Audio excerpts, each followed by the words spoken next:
Hello, I'm Neil Spooner, the chair of Patient-Centric Sampling Interest Group. Welcome to this month's webinar. I'm really excited about today's content. The title of our webinar today is Menstrual Blood, the best sampling source you never heard of. And we've got three speakers for you today. Paul Blumenthal from Stanford University School of Medicine, Ridhi Tariyal, Ridhi Tariyal from NextGen Jane, and Søren Therkelsen from before we get started, just like to thank our partner sponsors whose support of Patient-Centric Sampling Interest Group enables us to have these webinars every month. And just a reminder for those of you that haven't attended one of our webinars before, we really like you to get involved in questions at the end of the session. The whole session is being recorded and will be available on YouTube a few days after the live broadcast. But we'd really like your questions. Please submit those through the chat function and we'll go through those at the end of the webinar. So with no further ado, I'd like to hand over to Paul, and I will remove myself from the stage and see you at the end. All over to you, Paul. Thank you very much. Good day, everybody. I know this is a global enterprise, and so wherever you are in the world, I hope you had a good day or you're going to have a good day. What I'm going to talk with you just now is about the general science surrounding menstruation and what we call going with the flow, and how in recent years, menstrual science is really starting to emerge as an independent field, a part of women's health. I just have to disclaim that menstruation is not my own lived experience, but I spent a lot of time around people and patients who menstruate, and some of my best friends are or were menstruators. I have no disclosures to tell you about today. And so just jumping into the topic, menstruation is a relatively understudied and unstandardized issue, but interest in this resource, and I'm choosing specifically to call it a resource because I think that's what this webinar is all about. The interest is increasing. If you look at a PubMed search, and what I'm presenting you here was actually part of an editorial that was in the BMJ Sexual and Reproductive Health a year or so ago, in which we really highlighted this whole issue. But if you look at PubMed searches, there was only one publication in PubMed between 1941 and 1950 that even mentioned that had menstrual blood as a keyword. There was a steady increase to and a plateau of only 400 publications in the last several decades. But during this same time, there were approximately 10,000 publications related to erectile dysfunction. So there's quite an imbalance there, but interest is increasing. It's worth noting that only in 2005 did FIGO, which is the International Federation of Gynecology and Obstetrics, did it call for common language to define the regularity, the frequency, the duration, and the volume of menstrual cycles. And in 2013, the American College of Obstetricians and Gynecologists finally publishes standard terminologies for study protocols to standardize investigations and about normal and abnormal menstruation. So menstrual science is a relatively newcomer to the scientific endeavor. There are some challenges to doing menstrual blood research, and I don't mind telling you that finding a lab in which to conduct some of our studies was one of them. A lab director at a prominent university medical center, when we asked that person to let us use their machine so we could compare menstrual and serum samples, he said, I'm not letting you put that skanky stuff in my machines, which really tells you a little bit about menstrual stigma and how menstrual blood is really considered nothing more than a waste product, and an unclean one at that.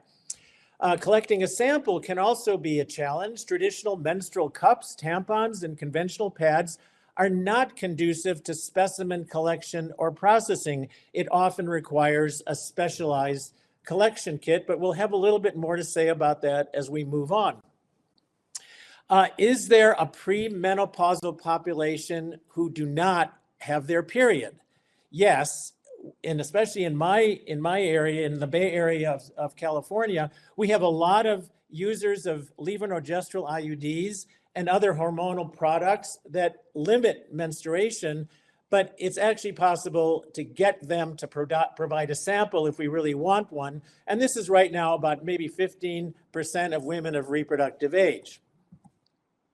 Now, to move on to the topic at hand, the actual use of menstrual blood for screening, diagnostic, and therapeutic purposes, and I'm showing you here what's really emerged as the official emoji for menstrual blood or menstruation.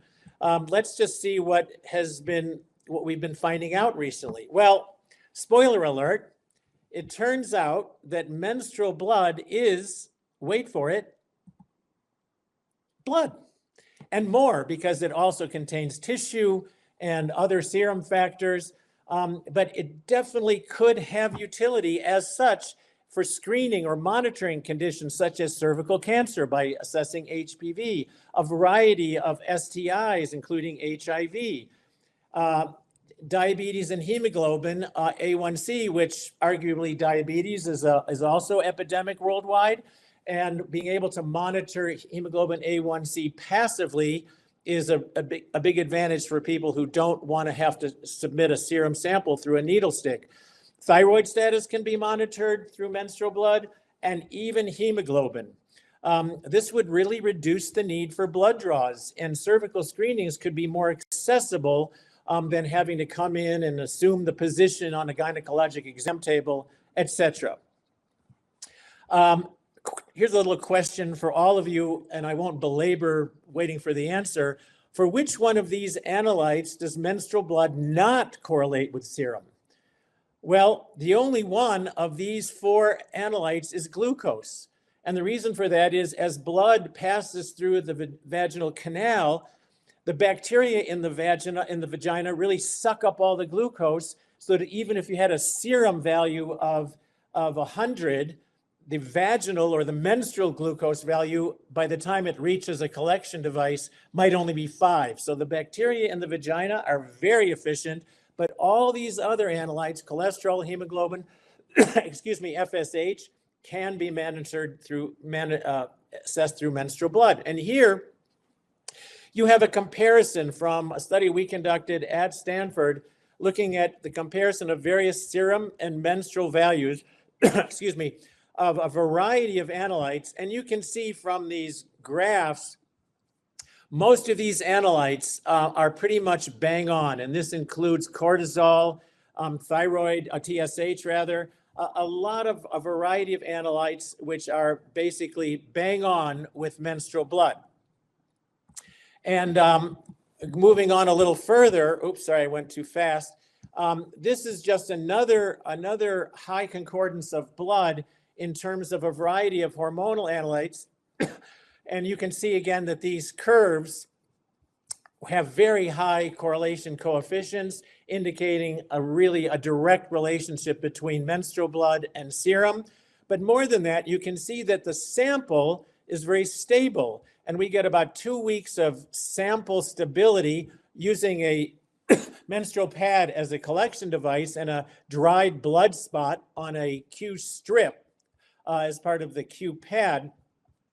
And also, importantly, the day of the period does not impact performance. So even though periods wax and wane over the course of, say, the average 5 days, the day of the period in which you collect the specimen does not affect the performance of the test or a correlation with serum blood. One of the most interesting studies that we conducted recently had to do with HPV. And here's a study. This was published in the journal Obstetrics and Gynecology about just not quite 3 years ago. But when we look at the Q-pad, which is the collection device that we use for this project, and Søren will have more to say about that in a few minutes. In this, when patients had pre-cancer of CIN2, which is considered a degree of pre-cancer that should be treated, we had 100% correlation with the clinician collected swab. If we just look at all comers, the clinician collected swab versus high risk HPV, it was about 94%, and it was higher than that for vaginal self-collected swabs. So this is the QPAD, and these are self-collected swabs. The interesting thing is that even in a place like Stanford, almost 30% of the patients did not want to use a self-swab because of discomfort with the procedure. So, and 94%, not surprisingly, preferred the use of the QPAD or a menstrual sample passively collected compared to the a clinician collected swab. And here's just a window into a more recent study with a higher number of patients with 98% agreement between menstrual blood and a clinician collected sample. This will be presented at an international conference later this year.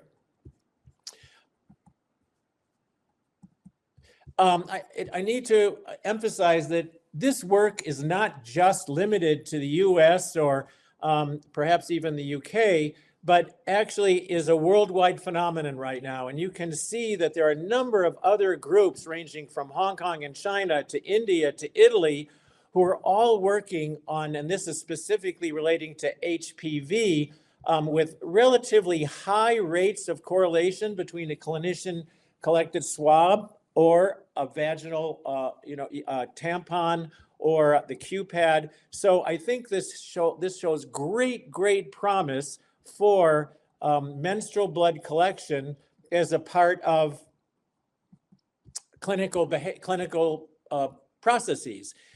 It's cost effective, and it has far fewer opportunity costs and clinic related costs, such as clinic consumables, instrument processing, etc.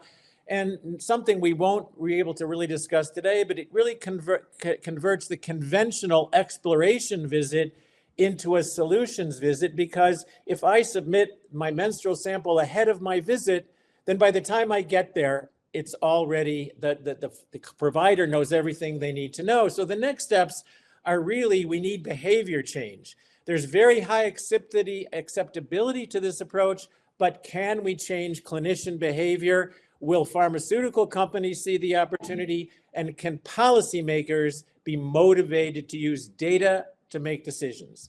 And with that, I thank you very much.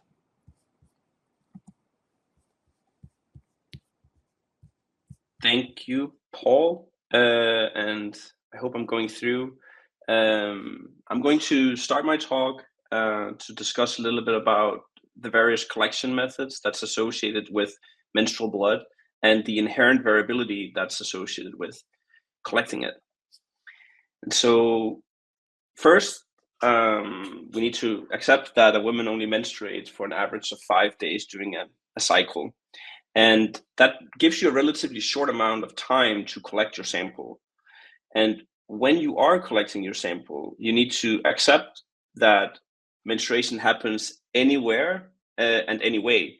And that means that your collection device and your collection experience has to fit into her already existing life. She's already using these products, but she will be using a collection device while she's at work, she's sleeping, and it needs to sort of fit in. But it's a variability that gives you additional challenges to consider when you're designing your collection device.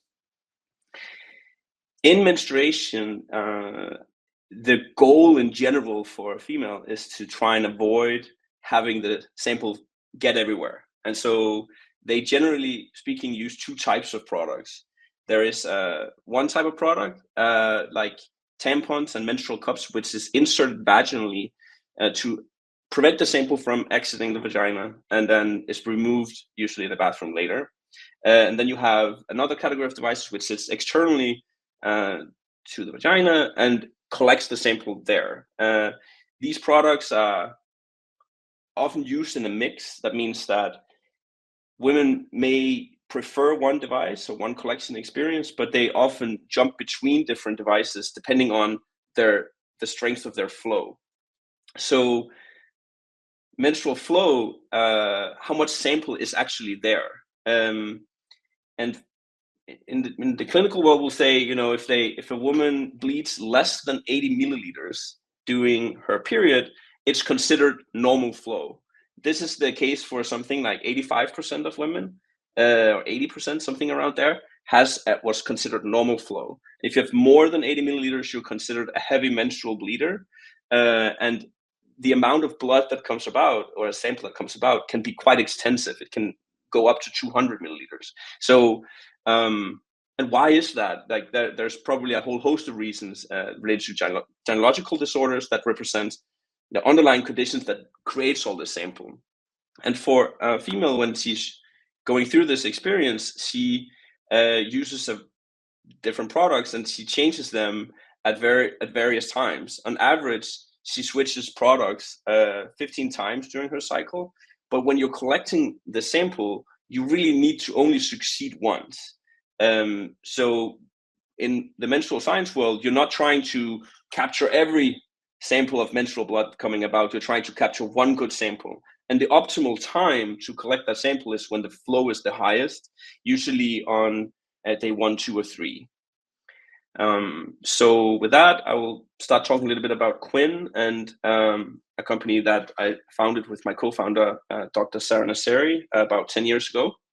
Dr. Therkelsen started talking about ways in which we could keep people healthy. And in general, our healthcare system is sort of reactive.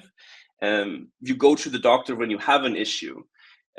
What if we lived in a world where we could keep people healthy and catch things before they become too serious? And that's what led to our endeavor into menstrual blood.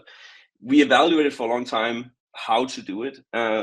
As just mentioned, there are lots of different collection devices, and so we evaluated cups and tampons and pads, but we ended up on a pad simply because it was the product that most people in the world could use. And when we say most people in the world, that is about 2 billion females are menstruating every month. So it's quite a lot of people, but we wanted to make sure that we gave something that would work for most and would be as non-invasive as possible, which is why we landed on the Q-pad.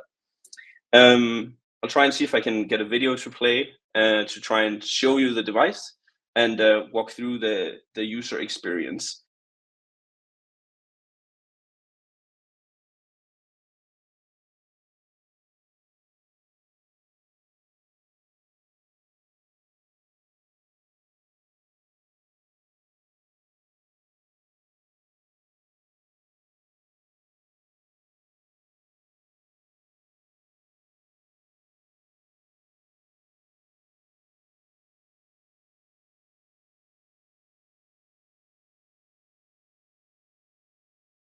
When you're done.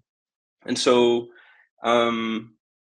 it's a really simple user experience. We have very few people not able to collect a sample. And when they do collect a sample, they do so on what we call a Q-pad dried menstrual sample. The foundation of the collection device is a dried blood spot technology. This is something we've been using in the clinic for decades. Neonatal screening is widely adopted, and one of the reasons is that you use them to collect small volumes of sample that can then be shipped to an external location under standard shipping conditions and still be stable. And so we designed the strip with the same type of technology, the same type of paper, and in the current version of the product, we collect about 600 microliters of sample. In the next version, we're collecting almost a milliliter. And so when the sample shows up in the laboratory procedure to handle the sample is that you extract the sample from the strip, you punch through the strip, you put the sample into a buffer material of choice where the sample is eluted, and you run a procedure or protocol designed for the specific tests you're trying to create, and you place that sample to the analyzer. And so the sample really works for any analyzer. And so the goal of your science is to try and understand either how good does it work with an existing test. Dr. Blumenthal has done great work with the QPAD in past studies and have shown great relationships between venous blood and menstrual blood, but it can be used for a lot of other things. We as a team were very focused on making it into clinic or making it into practice. So we've been working hard to figure out how we could make it through the US FDA, the strongest or most rigorous regulatory body in the world. And we did so last year with our first test, which is a hemoglobin A1C test. And when we ran the study, we saw a really, really tight correlation between QPAD blood and venous blood. So the sample types were collected in close proximity of each other. Because A1C doesn't degrade much depending on where you are in your cycle, the timestamp is not that critical, but we did so within typically 24 hours of using the pad. We also did a blood draw. And it eventually led to an FDA clearance, where the FDA for the first time established a new product code called QCG, for the world's first menstrual blood collection device approved by them.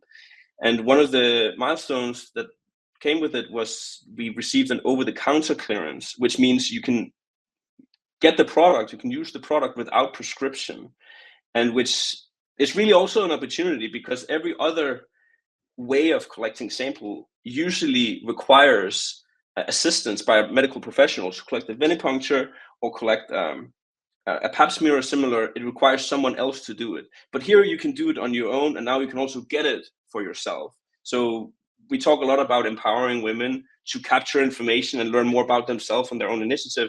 The FDA agreed with that and gave us the over-the-counter clearance. When we were FDA cleared, we had to run a large body of studies to prove the performance. And I'll highlight a few.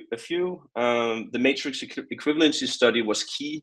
This is what's also called method comparison, the relationship of the graph we just saw. We had an R-squared of almost 1. Another key point is the stability.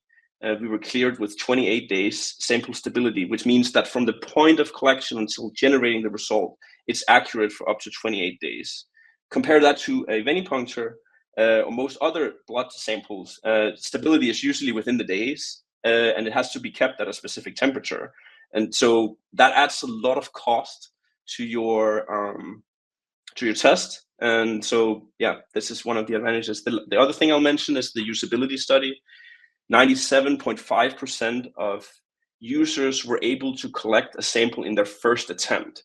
So, yeah, we're very proud about that statistic. It has taken a lot of work to get there, a lot of iterations of really understanding the behavior, going back, investigating when something goes wrong. Why did it go wrong?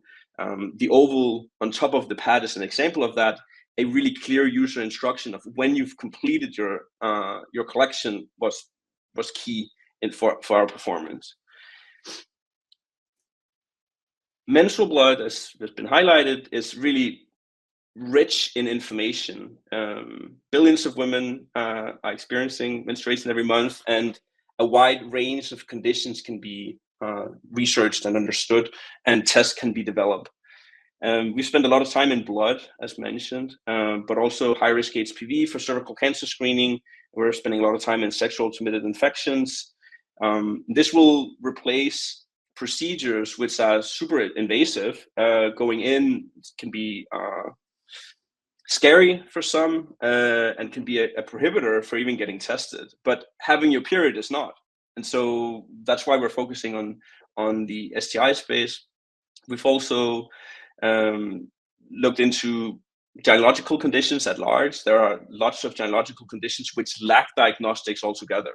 Endometriosis, uterine fibroids, uterine cancer, ovarian cancer are examples of conditions which the diagnostic pathway is really long for a woman. If you take something like endometriosis, it takes on average 10 years to be diagnosed, and it costs thousands of dollars for payers. Can it be done with menstrual blood is one of the big questions. When we perform research or work with the QPAD, we have built an infrastructure to support our work. And so we have an end-to-end infrastructure from the point of building the collection device, the QPAD kit. We have tight traceability of all raw materials going into the kit, and then the entire journey for the sample to make it to the laboratory. So from a laboratorian's perspective, the goal of their work is really to, when they receive the strip, is to remove the sample and run the test on the analyzer. That's where we're going deep now, is to empower not only our own work, but also others' work into how the QPAT can be used to develop tests. And so I'll leave this with a last slide. This is that we're in general interested in conducting more research. We're interested in working with partners. And so if you're interested in working with us, feel free to scan this QR code. It will give you access to a contact form, which someone from our team will get back to you, and we can engage. And with that, I'm more than excited to leave the stage to Ridhi, my colleague in menstrual blood. Here you go, Ridhi. Thank you, Søren. Good morning, good afternoon, wherever you guys are. Thank you for dialing in to learn more about the emerging space of menstrual diagnostics. I am Ridhi Tariyal, co-founder and CEO of NextGen Jane. I will continue to tell you about the ways this sample type can be useful in clinical applications and clinical trials. But I will start with some considerations when working at scale with menstrual effluents. And by scale, I mean both the ambition to take a multi-omic approach and gather samples across age groups, geographies, ethnicities, and diverse menstrual experiences. And to do this with the confidence that you are standardizing and normalizing across various aspects of the process, so that when you see a signal, you can have more conviction around it being a real biological phenomenon and not some sort of artifact. Hopefully, Dr. Blumenthal and Søren have convinced you of the utility of this sample type. I hope to add to their voices. First, a quick word on our sample collection kit. It arrives at your home. It contains a tampon that we want you to use that has been selected for minimizing for additives and scents and things that tampons have broadly that can interfere with our downstream chemistries. It comes with a jar where the tampon is placed in, and when the jar is closed, there is a preservation buffer that is released that admixes with the sample, and it helps preserve DNA and RNA and keep it stable at ambient temperature. It comes with instructions for use. I have a lot of solidarity with Søren. It does take many iterations to get to the point where you are able to provide instructions, a kit, and ensure that you have high standards for usability for your patient population. Let's start by broaching the topic of pre-analytical standardization. What are the elements of this process that can introduce noise to the system, and how can we build frameworks to handle that noise? I will draw your attention to 4 key opportunities to think about standardization. How do you collect? When do you collect? What happens to the sample on the bench? And how do you look at the data? Let's start with how you collect. Form factor matters. The way you collect subtly influences what you collect. I am showing you data from 6 patients who collected menstrual samples, both using a menstrual cup and a tampon. And these samples were put through next generation sequencing. It was full transcriptomics. And the heat map on the left is showing you expression levels of both epithelial genes and mesenchymal genes. The blue bars on the top, I don't know if you can see my cursor. This blue bar is showing you samples that are collected vis-a-vis a tampon, and the orange is those collected with a menstrual cup. And I want to bring your eyes to the elevated expression levels here in red of the epithelial genes when collecting samples using a tampon. As you can imagine, tampons are not just collecting menstrual blood, they are also canvassing vaginal background. And so what form factor you want to use in part is going to be dependent on what you're trying to do. At NextGen Jane, we have anchored most of our testing on tampons. We are trying to preserve both RNA and DNA, and we want the RNA to be stable and as high fidelity as possible to the point of collection. A tampon allows the material that we are collecting to be kept inside the body and is removed right before insertion into the jar with the preservation buffer. This is especially important for a molecule like RNA, which is very labile. We've actually observed changes in RNA expression in 2 samples taken from the same menstrual cup. So same patient, same sample in one single menstrual cup. You take a sample out and you sequence it, and you wait 30 minutes, you take it out and sequence it. And we do notice differences in gene expression just in that time period. So when you collect matters. New studies from across various fields are beginning to elucidate the importance of controlling for when a patient is in her menstrual cycle. Cholesterol levels, blood sugar levels, serum microRNA levels, heart rate variability, they all fluctuate by menstrual phase. A study from the Netherlands last year looked at retrospective human data suggesting that when you administer chemotherapy to breast cancer patients who are premenopausal, either in the high progesterone state or in a low progesterone state, impacts progression of disease. And so there is this emerging knowledge across various fields that different places within a woman's monthly cycle actually impact a lot of the markers that you're looking at. And we are finding this even more fine-tuned resolution during menstruation and markers by cycle day. So again, now I'm showing you over 600 tampons that were collected from 277 patients and were put through our full transcriptomic pipeline. And I'm showing you two charts of tampon data by self-reported cycle day. On the left-hand side is expression levels of GNLY. This is a gene that's highly expressed in endometrium. This data is, I want you to observe one thing, which is a shift in levels as we move from day 1 to day 3. And on the right-hand side, we've actually plotted relative abundance of lactobacillus. This is the good bacteria that everyone wants to have.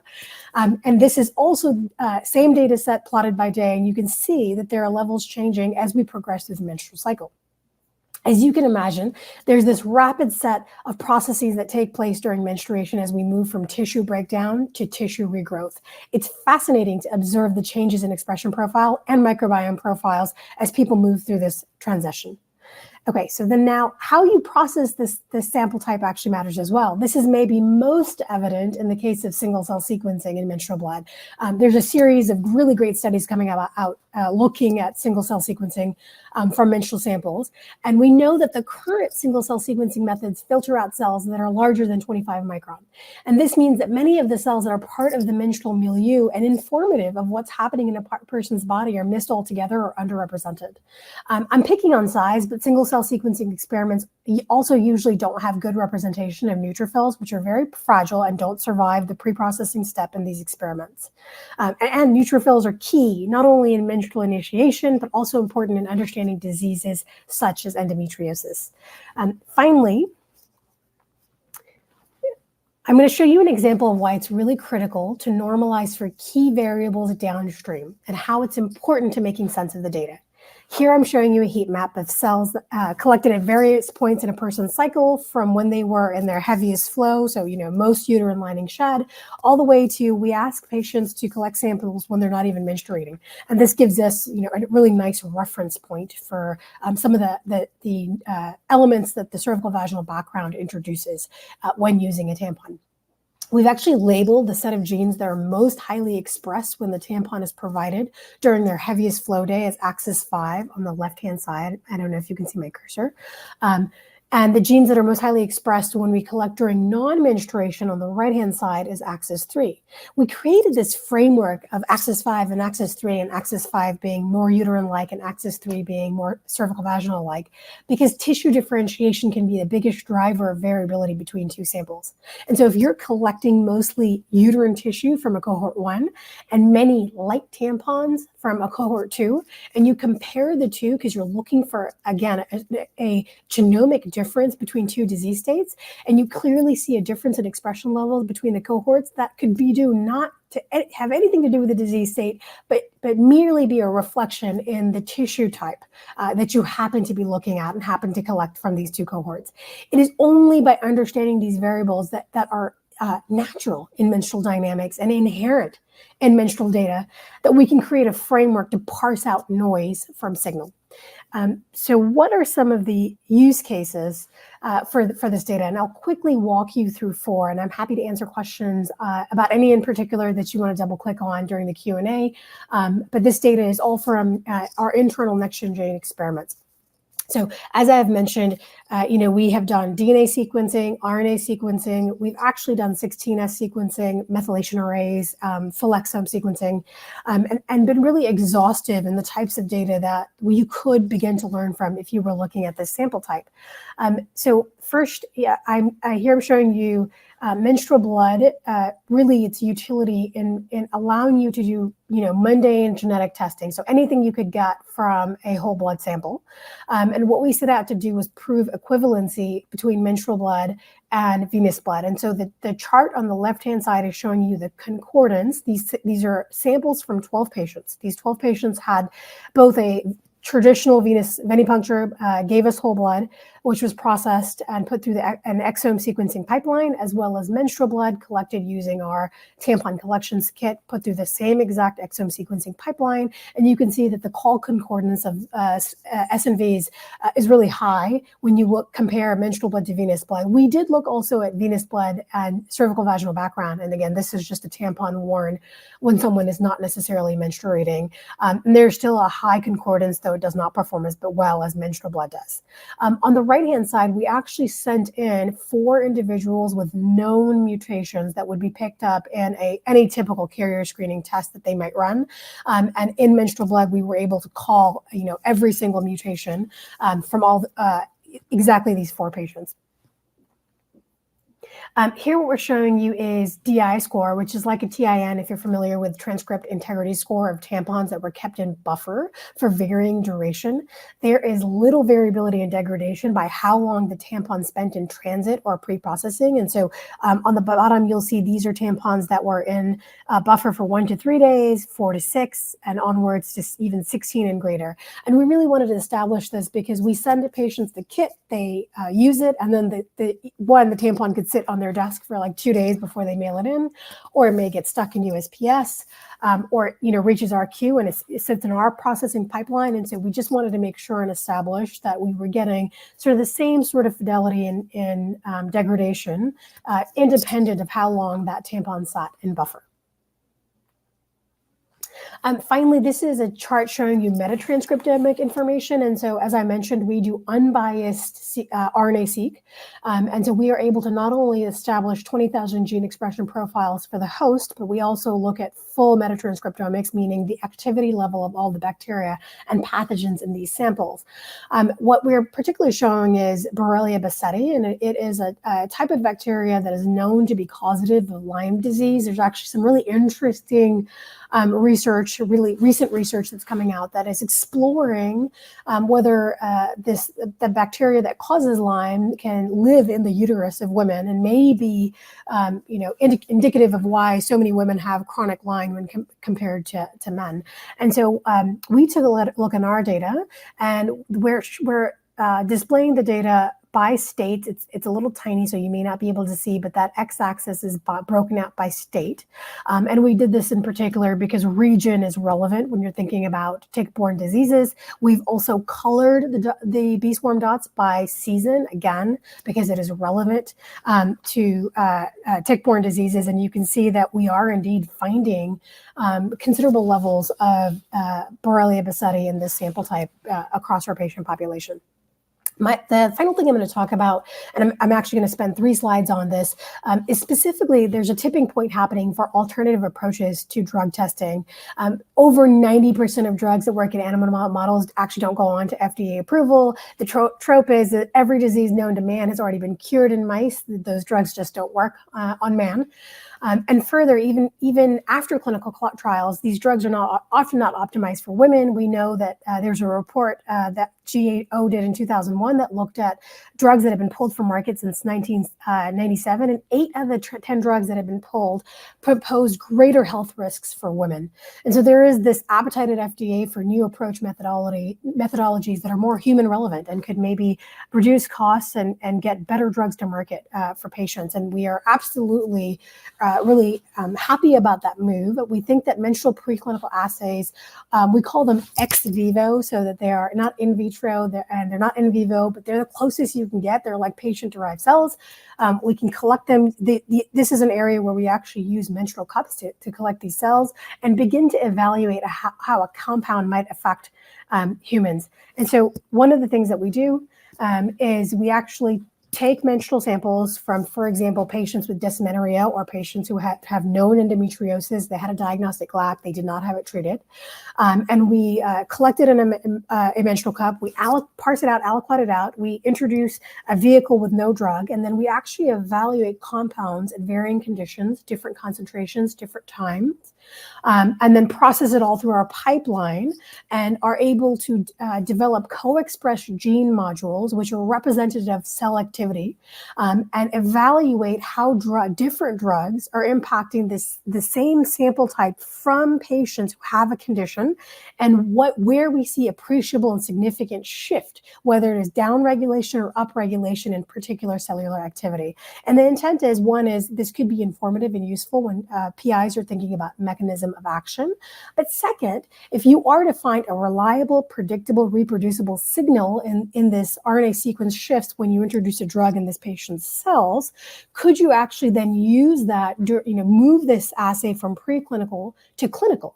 Because your patient population menstruates. And so if you could administer a drug and collect tampons from this patient population and try to look for and evaluate the same signals, you can imagine this could be a powerful shift in how clinical trials are conducted, and maybe give you insights in phase 1 and phase 2 that you don't necessarily have to wait for in phase 3, and where the big investment in funding goes for most drug development companies.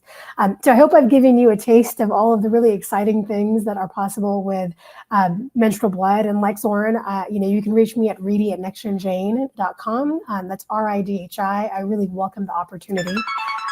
That's my timer going off, saying that my 15 minutes are up. So back to you, Neil. Thank you, Ridhi. So basically, we're moving on to the Q&A. So Paul, Søren, Ridhi, if you could all return to the stage, please, and let's do some questions. Really fascinating and interesting data. So thank you all for sharing that with us. Paul, can you hear us okay? Because we seem to have lost your camera.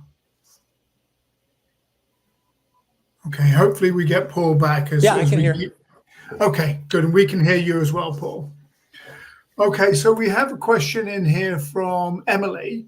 Has vaginal discharge been studied as a sample, or is the value solely in menstrual blood? I don't know whether one or more of you want to take that. I don't know where it came in while you were speaking, Paul. So maybe you want to take that first question, Paul. Well, sure. I think that's a great question, and I think has been sort of made evident through Ridhi's and mine and Søren's presentations. It may depend on what you want to study. Certain things can be revealed in discharge, but it's really not. If you're looking to provide answers as to what's in serum, for example, correlating serum levels of A1C with menstrual or serum blood, a discharge will not provide you with that answer, because a discharge is an exudate that has passed through the vaginal mucosa into the vaginal canal. And so it's not the same as serum. If you're looking at seeing the biome of the vagina, for example, or what bacteria are currently resident, sampling the discharge will probably help. That said, how to sample the discharge, what kind of collection device you use, will also affect the accessibility of discharge as an analytic tool. The nice thing about both tampons and the QPAD is that the specimen really comes to us, and whether it's a dried blood spot or using the tampon, it's easily translatable and collected and then analyzable in standard machinery. I hope that answers the question. I will add one thing to that, which is we have actually used tampons to look at vaginal discharge, and it is useful for microbiome. We used it to evaluate if there's a shift in microbiome. So we've actually collected a tampon every single day of a month during both before menstruation, during menstruation, and post-menstruation to try to map out the change in bacterial levels and what's active and what's not. As well as we do know, there are actually current studies both published and ongoing right now that are using tampons to collect vaginal discharge to look for rare cells to evaluate endometrial cancer. Thank you, Ridhi. Søren, do you have any comments on this question at all? No, I think the team or the guys have already expressed it well enough. Yeah. Okay, so the next question, oh, it just moved off my screen, is from Greg. What percentage of menstrual effluent is whole blood? And does that percentage vary significantly between patients such that volumetric corrections may be needed when performing direct lab measures as opposed to ratio measures like HbA1c? Yeah, I can give it a stab at that one because we spend a lot of time in blood. It's there's not a percent you can say that's the same for everybody. There's a lot of variability in how much cells to blood to vaginal discharge is there. And so if you take something like A1C, which is brought up, it's measured in the red blood cells, which is one part of the blood. And so that actually doesn't matter what other stuff is there, which makes it easy to test for. Some of our other tests in blood, we have used methods in the lab in order to correlate for, how to say that? The split, what is the sample ratio? And the sample ratio can vary. I think, I don't know if Paul or Ridhi, you guys know, is it something I've heard numbers of like 60-70% of it is blood, but do you guys have a better number? That's approximate. But I think if I may, I think the important part here is that in general, menstrual effluent is whole blood plus these other cellular components. And it's important to recognize that the uterus is not a filter.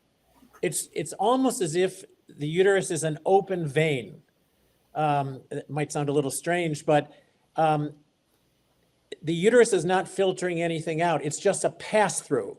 So whatever I get out of my vein is pretty much what I'm getting out of the uterus minus the cellular components, which again can be very helpful for cancer diagnoses and things like that. So I think that it's largely whole blood. And one of the most surprising things to me in some of our own studies was that hemoglobin is bang on in menstrual blood and serum. I would have thought that somehow it would be different, but actually hemoglobin is bang on, which just sort of tells you that this is actual blood just being processed or just being let from the uterine, through the uterine endothelium. Thank you, Paul. Ridhi, do you have any comments on that question at all? Only to emphasize what Søren started out with in terms of it depends on when you collect, how much you collect. That's all going to be very relevant. Okay. And I just want to throw one more thing in terms of the blood that's associated with this. Like one thing that I think we thought was that menstrual blood, maybe it's like there's historically old blood or what is it? It's actually super fresh. If you take a blood sample and a menstrual sample and collect them in close proximity. I remember one of the studies we did with you, Paul. We were running cholesterol testing, and we asked some people to fast and some not to. And you could see the difference in fasting in the menstrual blood. So this gives you an idea that this is, the sample is, very close proximity to when you take the blood draw. So it's really fresh. That's what I'm trying to say. Yeah. No, it's great to be able to share this in-depth knowledge that you guys have. So I've got a series of questions from Catalina. I'm going to ask the whole thing, but we may need to break it down into more than one. Have you collected viable cells from either Qpad or the tampon? That was to you, Ridhi. Are cell cultures for menstrual effluent something that your companies have looked at? Is there an intersection in the techniques you're currently using in cell culture models of menstrual effluent that could be of interest in your current studies? So I'll give a short answer to that to start, which is we have not spent much time doing cell culturing from this. And I will add that there are people who are looking at it closely. There are companies that are trying to isolate organoids from menstrual effluents. And so it is a space that I think you will see people exploring this more. It's just not something we at NextGen Jane have prioritized. Be the same answer for me. Yeah, and in general, with Qpad, it's a dried sample, so the cells won't survive in that environment. But we have other collection means also in a PAP format that can capture cells, but we haven't spent enough time for me to go deep in that right now. Paul, you want to add something? No, I mean, we haven't looked at cells particularly, but I think as the science emerges and as techniques get evolve and mature, then I think there will be ways to screen for, I mean, even endometrial cancer, you know, a postmenopausal woman who's bleeding, if she's bleeding enough to use a tampon or to need a pad, those cells are going to be critical for diagnosing endometrial cancer or hyperplasia even without the need for a biopsy, which is uncomfortable to say the least. Yeah. Completely agree. Very interesting. The next one from Deborah. It's more of a statement than a question, but I think it's a really important one. With reduced invasive sampling, women could become the ideal healthy controls for any trial, improving the gender balance in target population. Just, I think that's a really interesting comment. Any thoughts on that from any of you? 100%. We're very, very bullish on, women are great for clinical trials. One, they should just be more represented across the board, regardless of menstruating or not. There should just be more women in clinical trials. But two, yes, that any sort of menstrual blood collection that is reliable will allow you to have higher compliance and get data more easily and engage with the patients. And that might actually be a better cohort to follow. I agree. And again, I think access is, they say possession is 9/10 of the law. In public health, access is 9/10 of what we can do, whether it's an access to a vaccine or access to studies where I don't have to come in all the time to participate in a study. I can send in from home. Yeah, absolutely.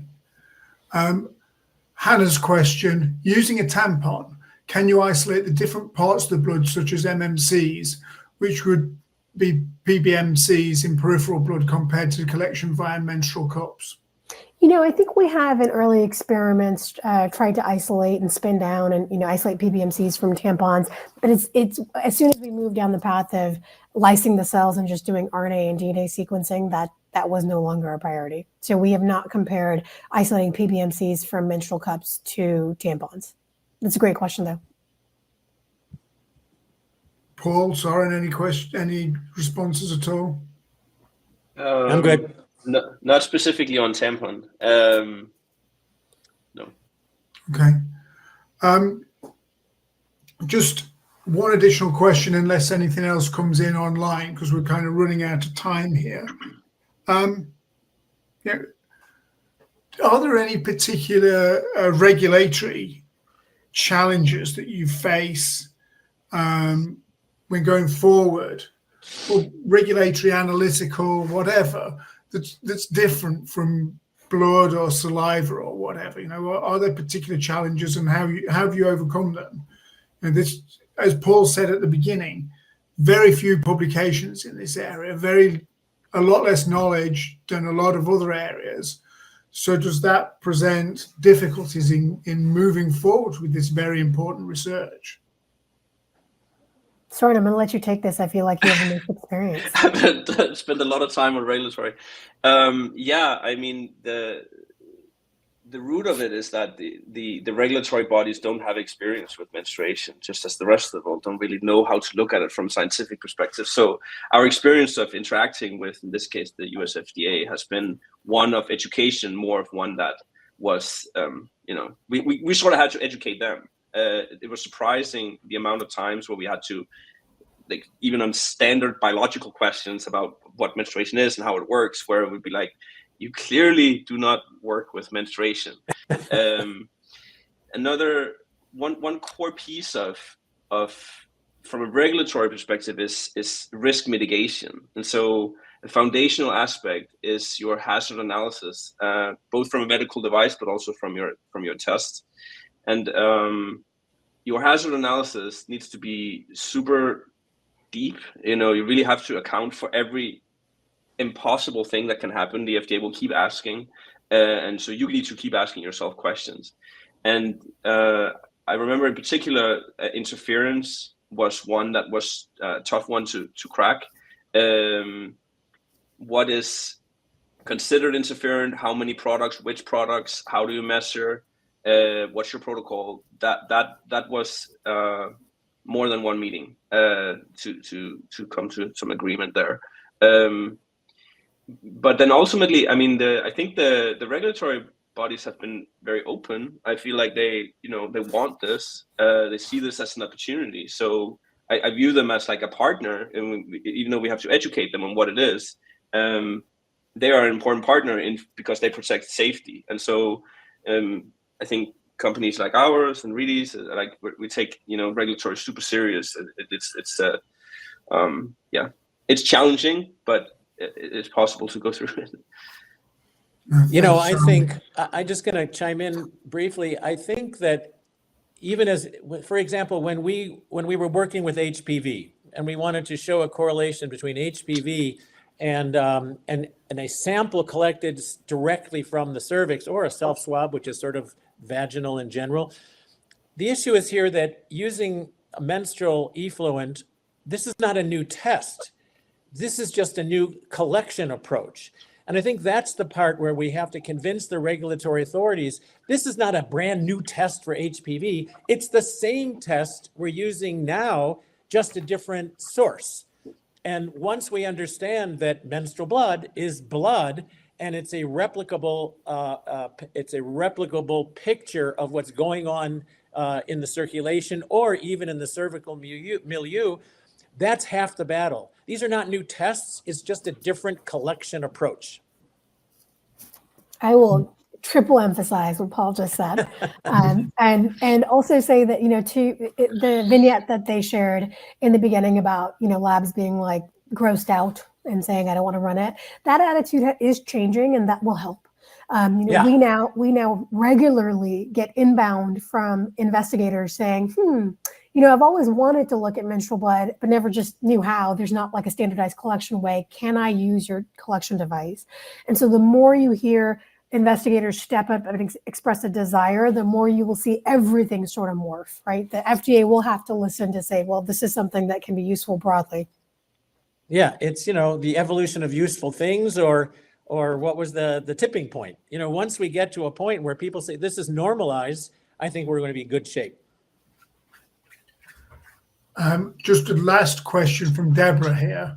Would it be useful for midwives and obstetrics with heavy loss before, during, and after? I'm not quite sure I understand the question. Before, during, and after what? I assume maybe childbirth. Childbirth, maybe. I'm not sure. I mean, yeah. There's sample if it's after childbirth. It's a sample that's available. Can it help maybe understand this childbirth? Yeah. Could it help understand why bleeding continues? I don't know, Paul. What do you think? Like you're the family. Well, that's a tough one. I mean, I think that in that milieu, especially if it's immediately after, you're still dealing. You have a lot of decidua. You have a lot of potential sort of contaminants of whatever's coming from the uterus, in addition to remnants of amniotic fluid and membranes. If we had pure blood, basically without any of the products of conception mixed in, and believe me, even if you think the uterus is empty after the placenta has been delivered, etc., there's still a lot of products and conception. It's not a spick and span uterus with respect to what's remaining inside. So it might be not quite the same picture as serum. Okay, thank you. So, Nina, we're going to do your question, but I can't take any more questions after this. You've come a bit late, Nina. Could you say more about time course of collection? How many samples could you get in one day? Could QPADs be used to evaluate, e.g., speed of clearance of a drug? The amount of samples per day is depends on how much flow there is. So it can vary. Some users can collect a sample in an hour. Some takes 12. So there's not a single answer there. Could QPADs be used to evaluate speed of clearance of drug? On the heaviest day of flow, maybe. Yeah. I mean, I'm not sure. I'm not sure. We haven't tried. But that's okay if we're not sure. We can find out. Yeah. What would you say, Ridhi? I'm curious, like, because you're... We actually, we collect serially all the time. We've done sub studies, as I've mentioned, where we've collect every 4 hours for the entire cycle, and tampons are great for that. We tend to get about 6 to 8 mils, depending on how heavy your flow is per tampon. So there's a lot of biobanked material. We do ask to say, when was the last time you took any sort of drugs? As you can imagine, periods come with pelvic pain, and so there are a lot of patients that are on various painkillers. And it does remind me of sort of the early drug studies that I mentioned that we are exploring right now. So it would be an interesting sub-study that we could do to look into our data to say, if someone said, I just took, ibuprofen 800 mils, which MIGs or what have you, which is data that we collect, and someone said I took it 4 hours ago and someone said I took it 8 hours ago, is there an opportunity to actually evaluate that? Yeah, absolutely. I mean, that's almost free data. Yeah, it's interesting how fast it would be represented in the sample. We talked about cholesterol earlier in this call, how fresh the sample is. Will it then, you would assume, because if it's the breaking down of the capillaries, that the sample just arrives right away. So theoretically, can I make one more comment, Neil, before we all have to sign off? And that's one thing that I think just now when Ridhi mentioned about biobanking or just lots of serial samples, I think the one thing we haven't really discussed in this call so far is the ability of real over time analyses regarding menstrual blood as a source. For example, ovarian cancer remains an enigma in terms of how we can screen for it. Now, there is a marker, it's a pretty non-specific marker, CA125, that we commonly use to sort of assess ballpark figures for men. It's sort of like PSA, it's not really very specific, but we use it. Now, and ovarian cancer can still affect a large number of women who are pre-menopausal. So imagine the ease of a passive collection, whether it's a tampon or a pad, where year after year, as part of your annual exam, we just measure CA125 on your as part of your menstrual sample, and year after year, this thing just undulates at about the same level, and then all of a sudden, one day you're 45, and it's two standard deviations above the mean. In the middle of the night, Miss Clavel turned on the light. Something is not right. And that's the indication for us to maybe take another look. Maybe now we do an ultrasound to see if this CA125 elevation is real. Is she changed her thermostat, so to speak, or something going on? And that's the real value of passively collected menstrual blood, to find windows over time of these kinds of analytes. The most important baseline is a personal one. Absolutely. Yep. That's a great point. I think it's exciting. So I'm going to just wind up a little bit. What I'd really like to emphasize here, Ridhi, Søren, Paul, it's great that people from 3 different organizations have come together here, speaking together, doesn't matter who you're working with, able to make a really good, strong point about this really important matter. And what Patient-Centric Sampling Interest Group is out there for is helping these alternative approaches for getting biological samples to be understood and more widely adopted. And to me, menstrual blood is an important one on this. So I'm asking, we don't have to answer today, but the 3 of you and other people out, we've not lost any viewers here, even though we've gone over time. Is there an interest in the Patient-Centric Sampling Interest Group having we set up basically groups within our Patient-Centric Sampling Interest Group for certain themes, where we've got a groundswell of people that are willing to put their hands up and do something together across organizational boundaries that tries to figure out how can we work together to just move the science forward, to move the adoption and acceptance forward. Something I'd like you to think about, and anyone on the line that's interested in such a group, please get in contact, because we don't need to meet very often. We tend to find it's very impactful just connecting people together. So anyway, I'm going to remind myself how to get my slides back up again. Here we go. So we've got webinars coming up. We've got one coming up in a couple of weeks' time from the patient-centric sampling interest group, giving the output from a clinical trial we've run to look at the acceptance of home sampling versus in-clinic sampling and what patients think about that. So we've got some really exciting data to present to you on the 30th of April. And then on May the 21st, Ben Herbert, he's going to have to stay up really late at night. He's based in Australia. He's going to be talking to us about biomarkers of colorectal polyps from at-home collected dry blood spots. So please make sure you turn up for that one, because he's going to be in his pajamas, so that's going to be worth seeing. So just to finish up, we talked a bit about the patient-centric sampling interest group. The QR code on the left will take you to our website. The QR code on the right will take you to our LinkedIn group. We're fully free to everyone to join. If you're interested in patient-centric sampling, whether it be blood, urine, saliva, menstrual blood, we're all about looking at these alternative ways for engaging with patients and helping to bring those to the front.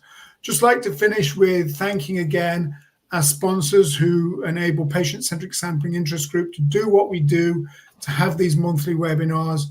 And I'd just like to thank Ridhi, Paul and Søren again for an absolutely fantastic webinar today. Really enjoyed it.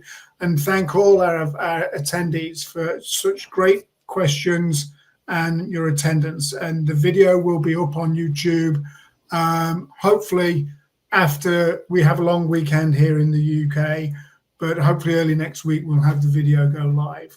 So thank you all, and speak to you soon.